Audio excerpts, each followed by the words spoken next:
Hello and welcome to my channel. तो दोस्तों, आज से हम 11th की बायो स्टार्ट करते हैं और कुछ समय बाद केमिस्ट्री स्टार्ट करेंगे।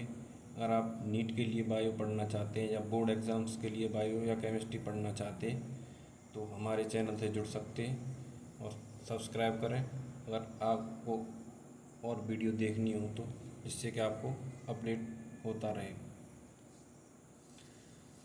तो हम इस चैनल पे 11th और 12th क्लास की बायो तो कंप्लीट कराएंगे, जो दिसंबर तक कंप्लीट हो जाएगी। और केमिस्ट्री हम ऑर्गेनिक और फिजिकल केमिस्ट्री कराएंगे और कुछ इम्पोर्टेंट चैप्टर इनऑर्गेनिक के भी कराएंगे। तो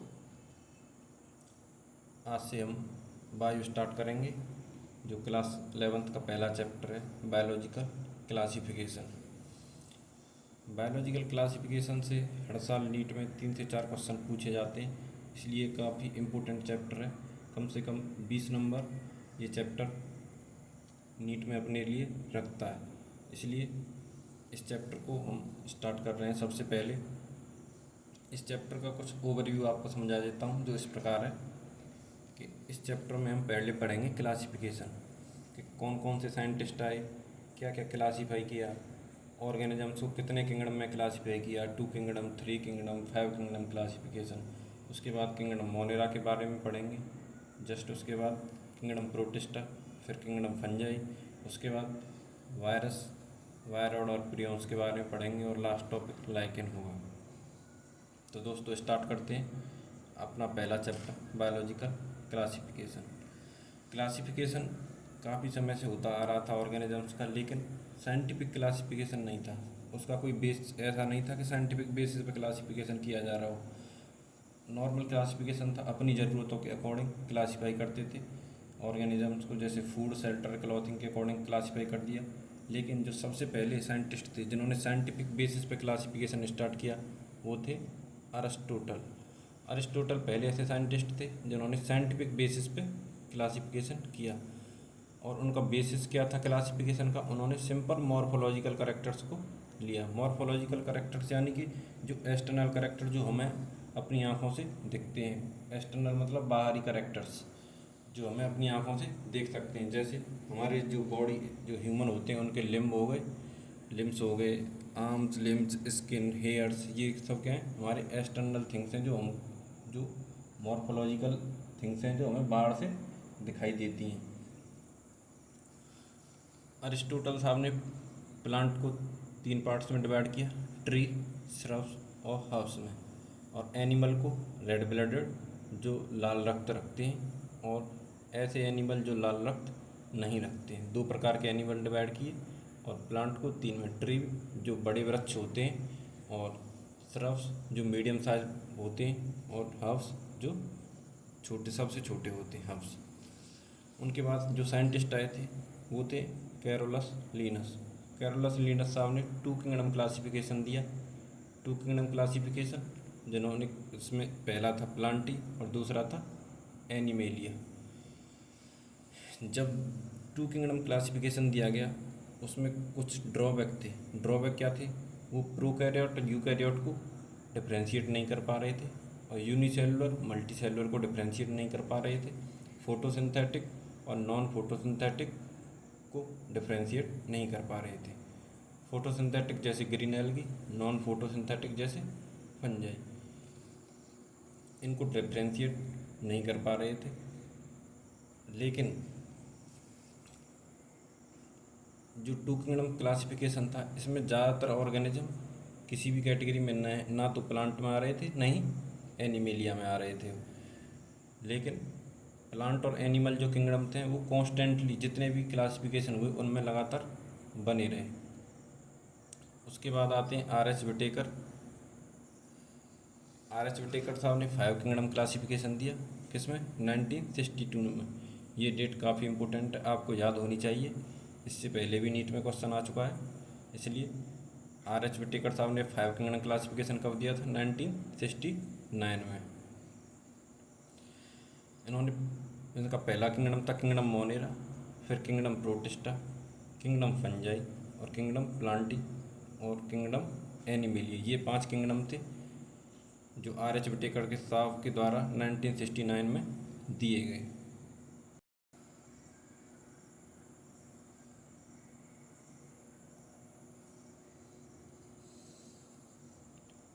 जो 5 किंगडम क्लासिफिकेशन R.H. विटेकर साहब के द्वारा दिया गया था, उनका मेन क्राइटेरिया क्या था क्लासिफिकेशन का? सेल स्ट्रक्चर, सेल का स्ट्रक्चर कैसा है, प्रोकैरियोट है या यूकैरियोट है। सेकंड था बॉडी ऑर्गेनाइजेशन, बॉडी का ऑर्गेनाइजेशन क्या है, सेल्यूलर है, टिश्यू लेवल है, ऑर्गन लेवल है या ऑर्गन सिस्टम है। तीसरा मोड ऑफ न्यूट्रिशन, न्यूट्रिशन कैसे लेते हैं, ऑटोट्रॉपिक हैं या हीटोट्रॉपिक हैं। रिप्रोडक्शन, रिप्रोडक्शन कैसे होता है, फिजन के द्वारा होता है, सेक्सुअल रिप्रोडक्शन होता है या एसेक्सुअल होता है। फाइलोजेनेटिक रिलेशनशिप, फाइलोजेनेटिक रिलेशनशिप यानी कि इवोल्यूशनरी रिलेशनशिप। तो कौन मेन क्राइटेरिया क्या थे? Cell structure, body organisation, mode of nutrition, reproduction और फाइलोजेनेटिक रिलेशनशिप। ये 5 पॉइंट इम्पोर्टेंट है, ये भी आपको याद होनी चाहिए। उसके बाद आता है 3 डोमेन सिस्टम। 3 डोमेन सिस्टम में क्या होता है, मोनिरा को 2 डोमेन्स में डिवाइड कर दिया जाता है और थर्ड डोमेन में क्या होता है, यूकैरियोट को रख दिया जाता है। उसके बाद कई सारे क्लासिफिकेशन हुए, लेकिन जो पहले क्लासिफिकेशन किए गए थे उनमें bacteria, blue green algae, fungi, moss, fern, gymnosperm और एंजियोस्पर्म को सभी को किसके अंडर रखा गया? प्लांटी के अंडर रखा गया। प्लांटी के अंडर क्यों रखा गया? क्योंकि इन सभी में क्या होती है, सेल वॉल प्रेजेंट होती है, जिसके कारण इन सभी को एक ही कैटेगरी में रख दिया गया जिसे प्लांटी था। लेकिन ये सभी सेल वॉल के अलावा अदर कैरेक्टर्स में क्या थे, एक दूसरे से काफ़ी डिफरेंट थे। क्योंकि जैसे हीटोट्रॉपिक फंजाई होता है, हीटोट्रॉप होता है। ग्रीन प्लांट क्या होते हैं, ऑटोट्रॉप होते हैं। लेकिन फिर भी इन्हें एक साथ रखा गया प्लांटी में। ये कब, जो जब अर्लियर क्लासिफिकेशन हुआ तब। कैरेक्टरिस्टिक डिफरेंस क्या होता है, cell wall of fungi and plantae में फंजाई की सेल वॉल काइटिन की बनी होती है, प्लांट की सेल्यूलोज की होती है। जितने भी प्रोकैरियोट थे उन्हें प्लेस किया गया किंगडम मोनिरा में, और जितने भी यूनिसेलुलर यूकैरियोट थे उन्हें प्लेस किया गया किंगडम प्रोटिस्टा में। उसके बाद आता है फाइलोजेनेटिक क्लासिफिकेशन। फाइलोजेनेटिक क्लासिफिकेशन किस पे बेस होता है, एवोल्यूशनरी रिलेशनशिप कि जितने भी ऑर्गेनिज्म हैं एवोल्यूशनरी अपने एंसेस्टर से किस प्रकार रिलेटेड है। इस प्रकार से अगर भविष्य में कोई क्लासिफिकेशन होता है उसमें भी क्या होते रहेंगे, चेंज होते रहते हैं। अब हमारा नेक्स्ट टॉपिक है किंगडम मोनिरा।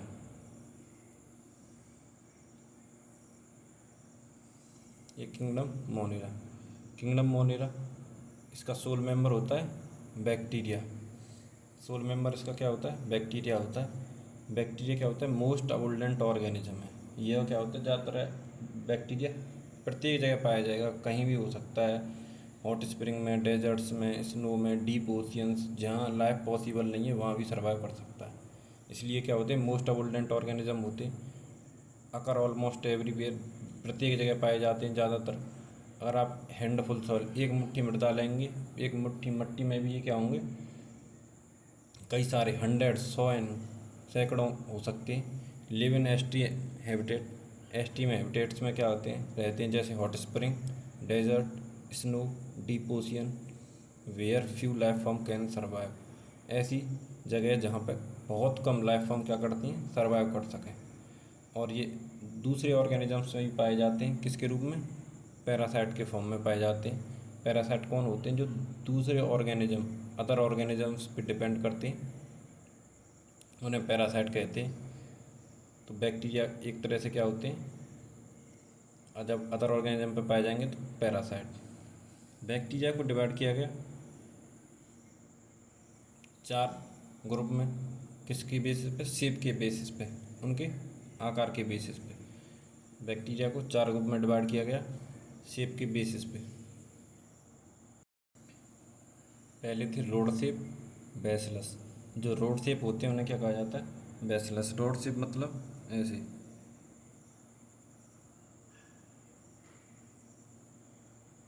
इस प्रकार थे। सेकंड स्पेरिकल कोकस, यानी कि ऐसे स्पेरिकल होते थे, उन्हें क्या कहते हैं, कॉकस। कॉमा शेप, जैसे कॉमा होता है ऐसे।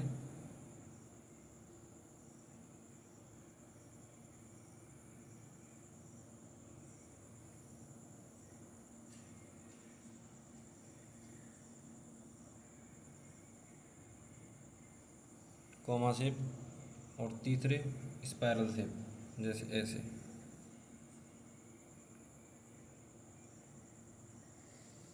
Spiral shape. तो बैक्टीरिया शेप के आधार पर कितने प्रकार के होते हैं? 4।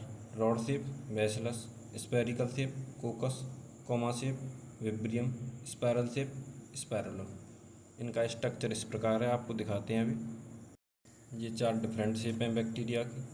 ये क्या होते हैं? स्पेरिकल कोकस, रॉड शेप बैसिलस, और स्पायरल शेप स्पायरलर, और कॉमा शेप विब्रियम।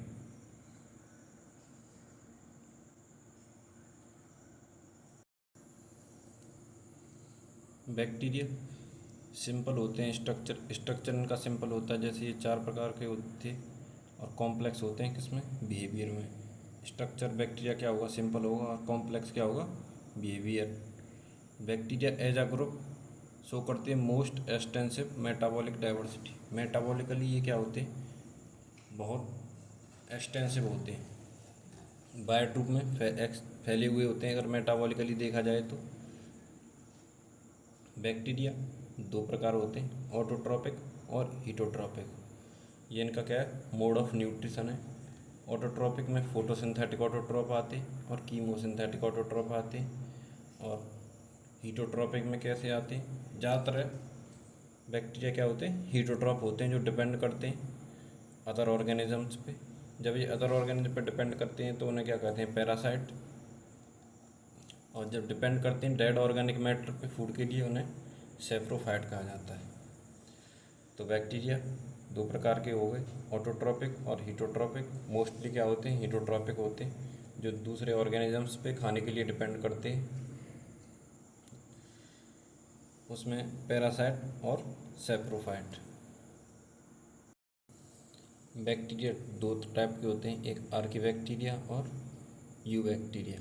पहले पढ़ेंगे हम आर्कीबैक्टीरिया। आर्कीबैक्टीरिया क्या होते हैं? Live in most harsh habitat. ऐसी हैबिटेट्स में पाए जाएंगे जहाँ बहुत कम लिविंग ऑर्गेनिजम्स रहते हों, जैसे एक्सट्रीमली साल्टी एरिया। जब ये एक्सट्रीमली साल्टी एरिया में पाए जाते हैं उन्हें हेलोफाइल्स कहा जाता है। हॉट स्प्रिंग में जो पाए जाएंगे उन्हें थर्मोएसिडोफाइल्स कहा जाएगा। जो मार्सी एरिया में पाए जाएगा उन्हें मिथेनोजेंस कहा जाएगा। आर्कीबैक्टीरिया डिफर होते हैं दूसरे बैक्टीरिया से in different cell wall structure. Archaebacteria different होंगे दूसरे बैक्टीरिया से, किस कारण? क्योंकि इनका सेल वॉल स्ट्रक्चर क्या होता है? दूसरे बैक्टीरिया की तुलना में काफ़ी डिफरेंट होता है, जिसके कारण ये क्या कहते हैं? एक्सट्रीम हैबिटेट्स में सर्वाइव कर पाते हैं। एक्सट्रीम हैबिटेट में सर्वाइव किसके कारण कर पाएंगे? डिफरेंट सेल वॉल स्ट्रक्चर के कारण। ये क्वेश्चन काफ़ी इंपॉर्टेंट है। और ये भी एक्सट्रीम साल्टी एरिया में पाए जाने बैक्टीरिया को हेलोफाइल्स कहा जाता है, हॉट स्प्रिंग वालों को थर्मोएसिडोफाइल्स, एंड मार्सी एरिया वालों को मिथेनोजेंस। मिथेनोजन क्या होते हैं? बैक्टीरिया जो प्रेजेंट होते हैं वो कट ऑफ रूमिनेंट एनिमल्स, ऐसे एनिमल्स में पाए जाएंगे जिनमें र्यूमेन पाया जाता है, जैसे काव एंड बफेलो। मिथेनोजन रेस्पॉन्सिबल होता है मीथेन गैस के प्रोडक्शन के लिए, जिसे बायोगैस भी कहा जाता है, जो रिलीज होती है किससे? डंग of these animals. In animals के गोबर से रिलीज होगी। तो मिथेनोजन कहाँ पाया जाएगा? ऐसे एनिमल्स में पाया जाएगा जिनमें र्यूमेन पाया जाता हो, जैसे काव और बफेलो। और ऐसे एनिमल्स को र्यूमिनेंट एनिमल कहा जाता है। और मिथेनोजन रेस्पॉन्सिबल होता है कौन सी गैस के लिए? मीथेन गैस के लिए, जिसे बायोगैस भी कहा जाता है। तो अगले बैक्टीरिया आते हैं यू बैक्टीरिया। यू बैक्टीरिया को ट्रू बैक्टीरिया के नाम से भी कहा जाता है। ट्रू मतलब सत्य। यू बैक्टीरिया को दूसरा नाम क्या होगा? True bacteria. जो करेक्टराइज किया जाता है किसी कारण? रिजिड सेल वॉल कारण। ट्रू यू बैक्टीरिया में रिजिड सेल वॉल पाई जाएगी। यदि मोटाइल होंगे, यानी कि मूव करने वाले होंगे, तो फ्लैजेलम पाया जाएगा, फ्लैजेलम प्रेजेंट होगा। तो यू बैक्टीरिया क्या होता किसके कारण करेक्टराइज किए जाते हैं? रिजिड वॉल के कारण, जिनमें सेल वॉल रिजिड पाई जाएगी और मोटाइल होंगे तो फ्लैजेलम प्रेजेंट होगा। उसके बाद आते हैं साइनोबैक्टीरिया। साइनोबैक्टीरिया को बिलीवरिनेली के नाम से भी जाना जाता है। ये क्लोरोफिल ए रखते हैं जो ग्रीन प्लांट्स में पाई जाएगी।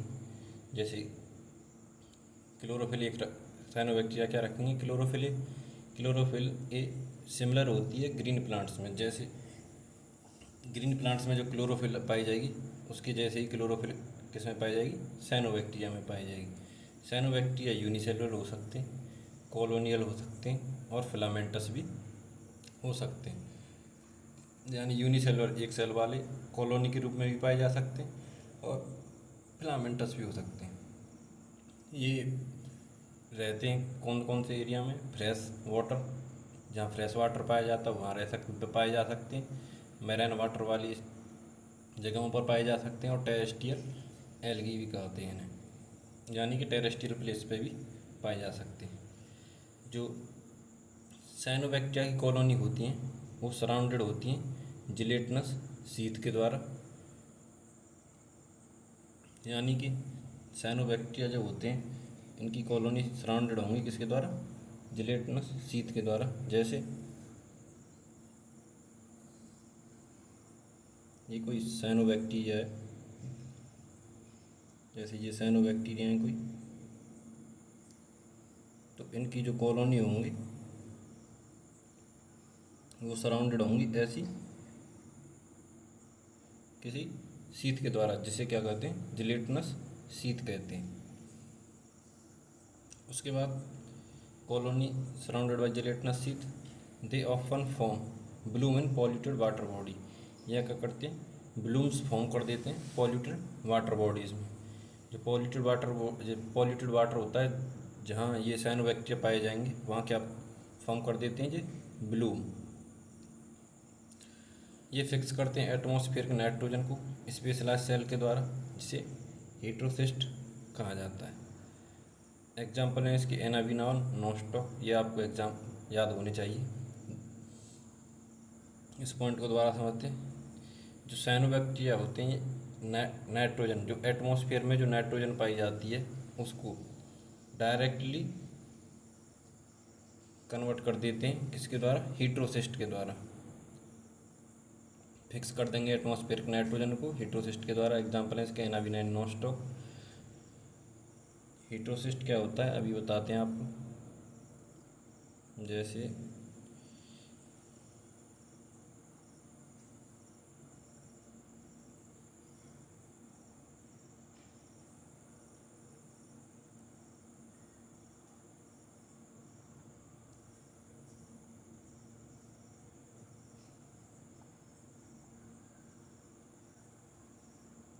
ये दो जो बनी हुई हैं ये क्या है?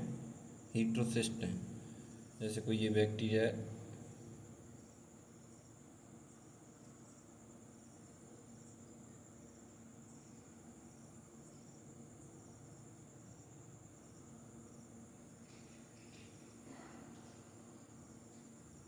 ये बैक्टीरिया कोई, इन्हें क्या कहेंगे? हेटेरोसिस्ट। इन्हें हेटेरोसिस्ट कहेंगे। कीमोसिंथेटिक ऑटोट्रोपिक बैक्टीरिया ऑक्सीडाइज कर देते हैं इनऑर्गेनिक सब्सटेंस को, जैसे नाइट्रेट और अमोनिया को, और रिलीज करते हैं एनर्जी किसके लिए? एटीपी प्रोडक्शन के लिए। इम्पोर्टेंट रोल निभाएंगे न्यूट्रिएंट रिसाइकलिंग में किसकी? नाइट्रोजन की, फास्फोरस, आयरन और सल्फर की। मोस्ट अबंडेंट बैक्टीरिया हीटोट्रॉफ होते हैं, मोस्टली उनमें से डिकम्पोजर। तो कीमोसिंथेटिक ऑटोट्रोपिक बैक्टीरिया क्या करते हैं? ऑक्सीडाइज कर देंगे इनऑर्गेनिक सब्सटेंस को। कौन कौन से इनऑर्गेनिक सब्सटेंस को ऑक्सीडाइज कर देते हैं? नाइट्रेट और अमोनिया को, और रिलीज करते हैं एनर्जी किसके लिए? एटीपी प्रोडक्शन के लिए। इम्पोर्टेंट रोल निभाते हैं न्यूट्रिएंट के रिसाइकलिंग में नाइट्रोजन, फास्फोरस, आयरन और सल्फर की। मोस्ट अबंडेंट बैक्टीरिया होते हैं हीटोट्रॉफ, जिसमें डिकम्पोजर आते हैं।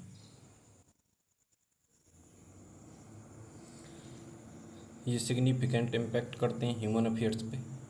कैसे ह्यूमन को कैसे अफेक्ट करते हैं?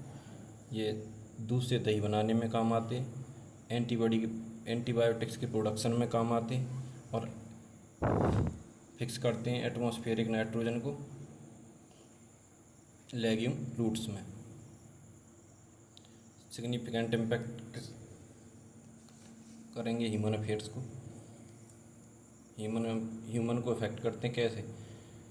पहला, दूध से दही बना के, एंटीबायोटिक के प्रोडक्शन में, और नाइट्रोजन को लेग्यूम रूट्स में फिक्स करना। पैथोजन होते हैं कई केसेस में ह्यूमंस के लिए, क्रॉप के लिए, फार्म एनिमल्स के लिए और पेट्स के लिए। ये पैथोजन की तरह भी काम करते हैं, और इनके द्वारा कुछ वेल नोन डिजीज़ कॉज की जाती हैं बैक्टीरिया के द्वारा, जैसे कॉलेरा, टाइफॉइड, टिटनेस और सिट्रस कैंकर। ये क्या है? इम्पोर्टेंट डिजीज़ हैं, आपको याद होनी चाहिए कि बैक्टीरिया के द्वारा कॉज डिजीज़ कौन कौन सी हैं। कॉलेरा, टाइफॉइड, टिटनेस और सिट्रस कैंकर। बैक्टीरिया रिप्रोड्यूस करते हैं किसके द्वारा? फिजन के द्वारा। बैक्टीरिया रिप्रोड्यूस करेंगे फिजन के द्वारा। अनफेवरेबल कंडीशन में प्रोड्यूस करते हैं ये स्पोर, और they also reproduce by sort of sexual reproduction. Sexual reproduction होता है, लेकिन सॉर्ट कंप्लीट नहीं होता है। By DNA transfer from one bacterium to other bacterium. एक बैक्टीरियम से दूसरे बैक्टीरियम में डीएनए ट्रांसफ़र के द्वारा क्या करते हैं? सेक्सुअली रिप्रोड्यूस करते हैं। मेनली बैक्टीरिया रिप्रोड्यूस करते हैं किसके द्वारा? फिजन के द्वारा। लेकिन जब अनफेवरेबल कंडीशन हो तो स्पोर। माइकोप्लाज्मा क्या होता है? स्मॉलेस्ट लिविंग सेल है जो कम्प्लीटली लैक करता है सेल वॉल को, सर्वाइव कर सकता है बिना ऑक्सीजन के, और मोस्टली पैथोजेनिक होता है एनिमल एंड प्लांट्स में। माइकोप्लाज्मा ऐसा टॉपिक है जिससे हर 1 साल बाद या 1-2 साल में क्वेश्चन आता ही आता है नीट में, तो इसलिए आपको ये याद होना चाहिए।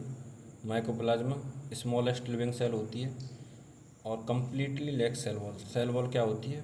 पूरी तरह से एब्सेंट होती है, और ये बिना ऑक्सीजन के भी सर्वाइव कर सकता है। मोस्टली ज़्यादातर पैथोजेनिक होगा एनिमल एंड प्लांट्स में।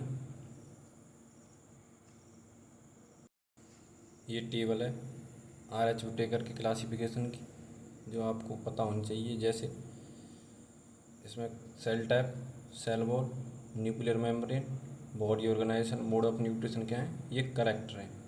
किंगडम मोनेरा में सेल टाइप कैसा होता है? प्रोकैरियोट होता है। किंगडम प्रोटिस्टा में यूकैरियोट होता है। किंगडम फंजाई में यूकैरियोट होता है।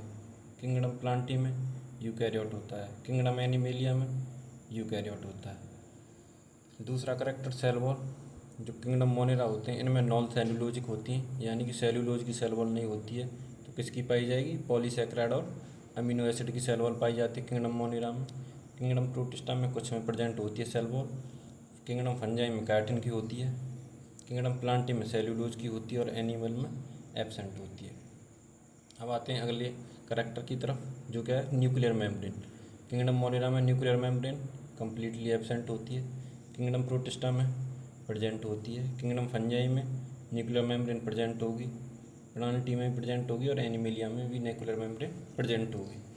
अगला करेक्टर है बॉडी ऑर्गेनाइजेशन। तो किंगडम मोनेरा बॉडी ऑर्गेनाइजेशन क्या होता है? सेल्यूलर टाइप होता है, मोस्टली यूनिसेलुलर होते हैं। किंगडम प्रोटिस्टा इसका भी बॉडी ऑर्गेनाइजेशन सेल्यूलर टाइप होता है। इसे यूनिसेलुलर यूकैरियोट भी कहा गया था और कहा जाता है। Kingdom fungi multi cellular loose tissue, multi cellular होते हैं और लूज टिश्यू से मिलकर बने हुए होते हैं। और किंगडम प्लांटी टिश्यू और ऑर्गन लेवल सिस्टम होता है, और किंगडम एनिमेलिया में टिश्यू, ऑर्गन और ऑर्गन सिस्टम लेवल होता है। अब देखते हैं इनका चौथा point, mode of nutrition. Mode of nutrition में क्या होते हैं? किंगडम मोनेरा ऑटोट्रॉपिक और हीटोट्रॉपिक दोनों प्रकार के होते हैं। ऑटोट्रॉपिक में कीमोसिंथेटिक और फोटोसिंथेटिक होते हैं, जो हम पहले देख चुके हैं। हीटोट्रॉप में सैप्रोफिटिक और पैरासिटिक होते हैं।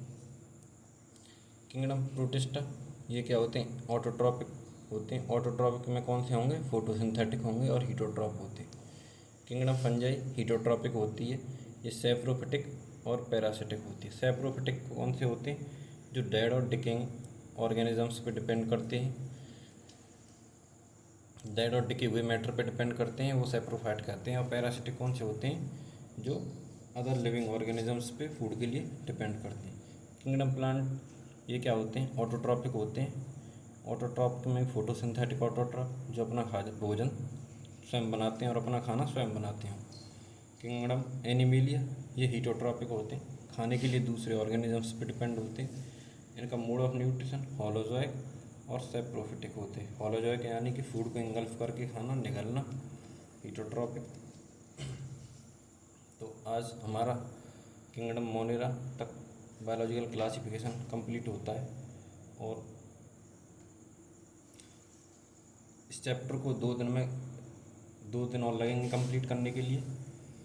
उसके बाद केमिस्ट्री ऑर्गेनिक स्टार्ट करेंगे, साथ साथ ही चलती रहेगी बायो के।